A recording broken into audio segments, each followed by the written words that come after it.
Trên bầu trời lúc này, phi công đang bị khóa chặt vào ghế lái của một chiếc F-16. Trên vai những người phi công ấy không chỉ là sinh mạng của chính mình, mà là sự tồn vong của cả một dân tộc. Độ cao dưới 30 mét, tốc độ 800 km/h, phi công đang bay vào không phận của 3 quốc gia thù địch. Không radar dẫn đường, không liên lạc vô tuyến, sự im lặng chết chóc bao trùm lên phi đội. Chỉ một sai sót nhỏ, một giây mất tập trung hay một cánh chim lạc đàn va vào động cơ, tất cả sẽ nổ tung thành trăm mảnh giữa sa mạc nóng bỏng. Mục tiêu: một lò phản ứng hạt nhân được bảo vệ nghiêm ngặt nhất hành tinh. Nhiệm vụ: phá hủy nó trước khi nó kịp tạo ra thần chết. Đó là ngày 7 tháng 6 năm 1981, một ngày chủ nhật định mệnh đã thay đổi hoàn toàn cục diện Trung Đông. Chào mừng các bạn quay trở lại với Lật Mở Hồ Sơ Mật Studio. Hôm nay không chỉ là kể chuyện mà chúng ta sẽ cùng nhau giải mã từng phút giây nghẹt thở trong chiến dịch Opera, điệp vụ không kích táo bạo nhất thế kỷ 20. Để hiểu tại sao Israel lại dám thực hiện một hành động điên rồ như vậy, chúng ta phải nhìn vào tâm trí của Saddam Hussein vào cuối những năm 1970. Trong cuốn sách 2 phút trên bầu trời Baghdad của tác giả đã mô tả Saddam không chỉ muốn làm tổng thống Iraq, ông ta muốn trở thành một Saladin mới, người hùng thống nhất thế giới Ả Rập. Và con đường ngắn nhất để đạt được quyền lực tuyệt đối đó chính là vũ khí hạt nhân. Vào năm 1975, Iraq đã ký một thỏa thuận với Pháp. Theo đó, Pháp sẽ bán cho Iraq một lò phản ứng hạt nhân loại Osiris trị giá hàng trăm triệu đô la. Người Pháp gọi nó là dự án Osiris. Người Iraq gọi nó là Tammuz 1, tên của tháng mà Đảng Ba'ath lên nắm quyền. Điều đáng nói ở đây, như nhà báo Rodger Clary đã phân tích, là sự ngây thơ hoặc cố tình ngây thơ của phương Tây. Pháp và Ý, hai quốc gia cung cấp các phòng thí nghiệm xử lý plutonium, đều khẳng định đây là dự án vì mục đích hòa bình.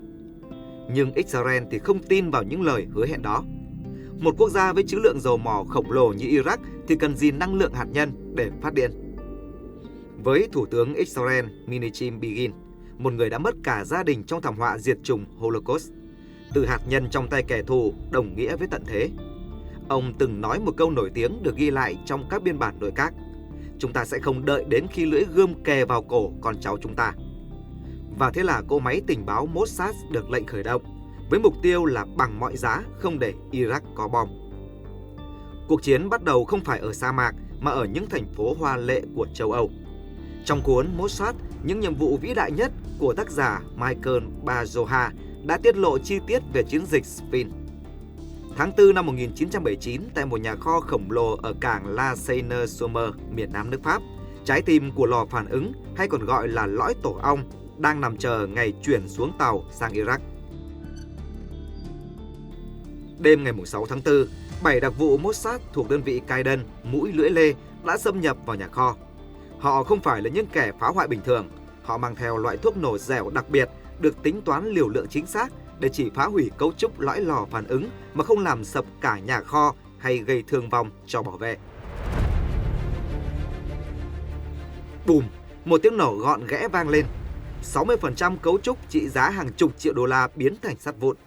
Không ai bị thương, không dấu vân tay, một thông điệp hoàn hảo. Tuy nhiên, Mossad đã đánh giá thấp quyết tâm của Saddam. Iraq sẵn sàng trả gấp đôi, gấp 3 tiền để người Pháp sửa chữa và thay thế ngay lập tức.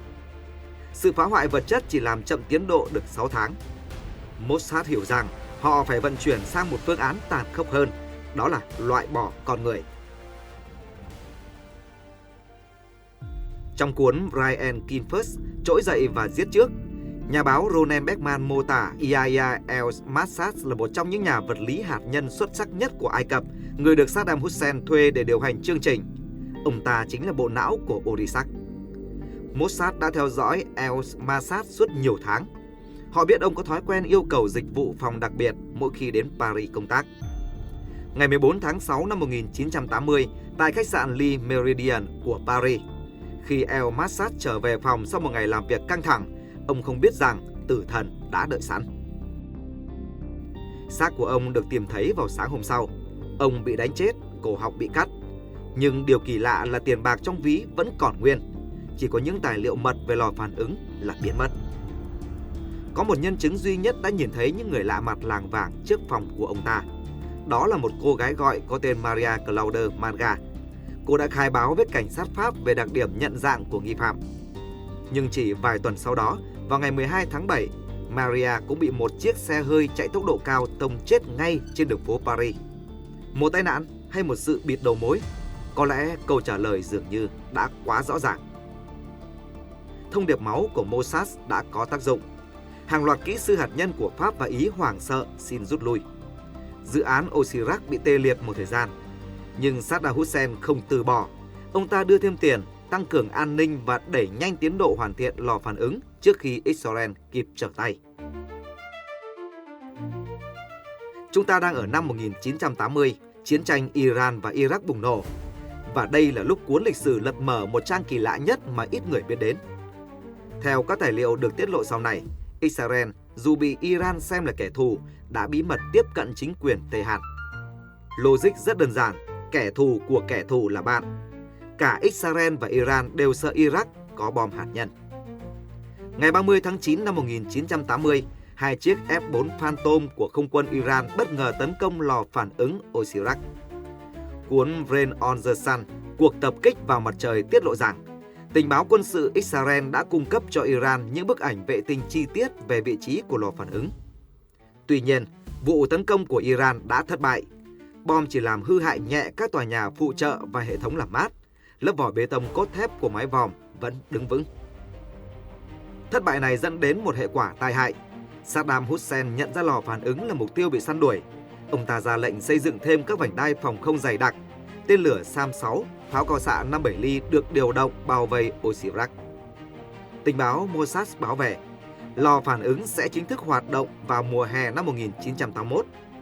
Một khi lò đã nạp nhiên liệu phóng xạ, bất kỳ cuộc không kích nào cũng sẽ biến Baghdad thành một Chernobyl 1 thứ hai, giết chết hàng trăm ngàn dân thường vô tội. Israel không thể tấn công lúc đó được nữa và cánh cửa cơ hội đang khép lại dần. Tháng 10 năm 1980, Thủ tướng Begin triệu tập cuộc họp nội các tối mật. Quyết định được đưa ra, không quân Israel sẽ làm điều mà cả Mossad và Iran đều không làm được. Nhưng dùng máy bay nào? F-4 Phantom thì quá cũ và tốn nhiên liệu, F-15L thì hiện đại nhưng chủ yếu dùng cho không chiến. May mắn thay, đúng lúc đó Israel vừa nhận bàn giao những chiếc F-16A Fighting Falcon đầu tiên từ Mỹ, lô máy bay mà chớ trêu thay ban đầu được sản xuất dành cho Iran thời Mossad. Vấn đề lớn nhất là nhiên liệu. Mục tiêu nằm cách Israel hơn 1.000 km sâu vào trong lãnh thổ của địch. Tổng hành trình khứ hồi là hơn 2.000 km, tính cả đường bay vòng vèo tránh radar. Các kỹ sư tính toán rằng, ngay cả khi mang thêm 3 thùng dầu phụ, thì F-16 cũng sẽ cạn sạch nhiên liệu ngay khi hạ cánh. Không có biên độ cho sai số, không được phép lượn vòng và không được phép không chiến. Một đội phi công tinh nhuệ nhất được tuyển chọn, trong đó có Ilan Ramon, người trẻ nhất đội, sau này trở thành phi hành gia đầu tiên của Israel. Mẹ và bà của Ramon là những người sống sót từ trại tập trung Auschwitz, anh mang trong mình gánh nặng của quá khứ.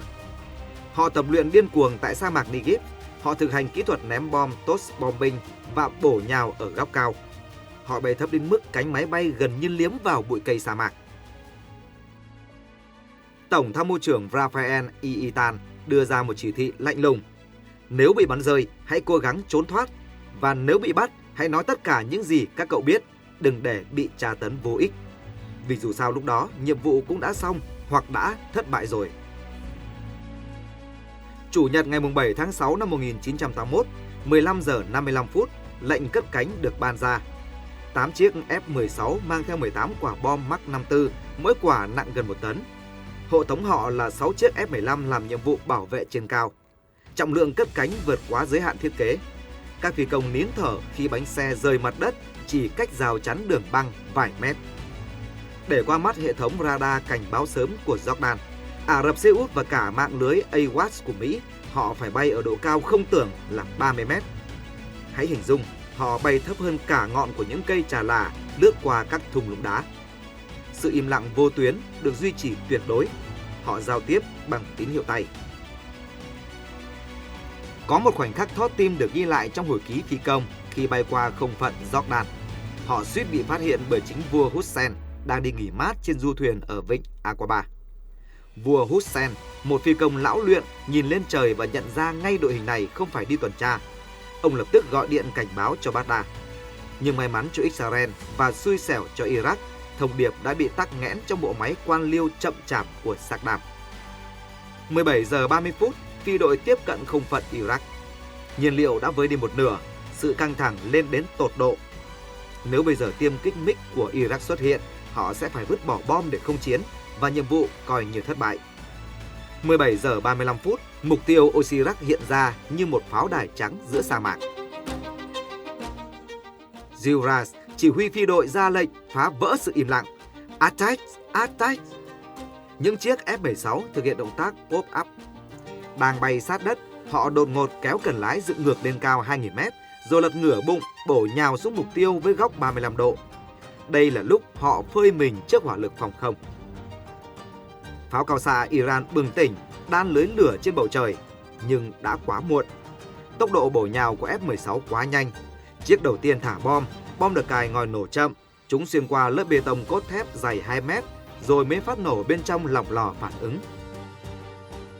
1, 2, 3, những tiếng nổ long trời lở đất. Ilan Rahman là người ném bom cuối cùng. Anh kể lại trong cuốn Ride on the Sun: khi tôi lao xuống, khói bụi đã bốc lên như một cây nấm khổng lồ.